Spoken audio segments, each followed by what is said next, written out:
தேசியம் என்பது சாதாரண விஷயம் கிடையாது. இந்த கண்ட்ரி கம்ஸ் ஃபர்ஸ்ட், அப்புறம் தான் எல்லாமே. அதனால தான் வலது தோள்பட்டையில் நான் வந்து பச்சை குத்திருக்கேன், ஒரே பச்சை குத்திருக்கேன்னா அது ஒரு தேசிய கொடியை பச்சை குத்திட்டேன். அந்த தேசிய கொடியை பச்சை குத்தின பிறகு ஒரு சின்ன வருத்தம் வந்தது எனக்கு. ஒரு படப்பிடிப்பில் இருக்கும்போது, அதாவது குளிக்கின்ற ஒரு காட்சி நடிக்கும் போது ஒரு ரோடோடி வந்தார், அண்ணன் எப்ப நான் காங்கிரஸ் சேர்ந்தீங்கன்னார். நம்ம கூட அதான் காந்தி சொன்னார், இந்த கொடியை வந்து வச்சிருக்காதீங்க, வேற கொடியை வைங்கன்னு சொன்னார். அவர் அந்த கொடியை பயன்படுத்தினா திராவிட முன்னேற்ற கழகமே இந்த கொடியேற்ற மாட்டேன்ட்டாங்க. ஆக இதை நான் உன்னிப்பாக கவனிக்கணும். உடனே காங்கிரஸ் கட்சி கூடிய சரத்குமார் மாற்ற சொல்லிட்டார் அப்படின்னு சொல்லி நினைச்சிடாதீங்க. அவங்களே மாத்திக்குவாங்க, அந்த கட்சி இருந்தா தானே.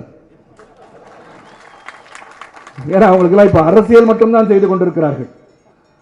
பாராளுமன்றத்தில் வந்து போயிட்டு மக்களுக்காக சேவை செய்ய சென்றவர்கள் எல்லாம் அரசியலை பேசிக்கொண்டு அடிதடியில் ஈடுபட்டு கொண்டு அவங்க இந்த பக்கம் வந்ததே தப்பு. இங்க வந்து எப்ப இங்க வந்து தமிழக அரசியல் இருக்கிறவங்க எதிர இங்க இருக்க ஆட்சியாளரை சந்திக்க ஆரம்பிச்சாங்களோ அவங்க அந்த அடிதடிக்கு போயிட்டாங்க. இப்போ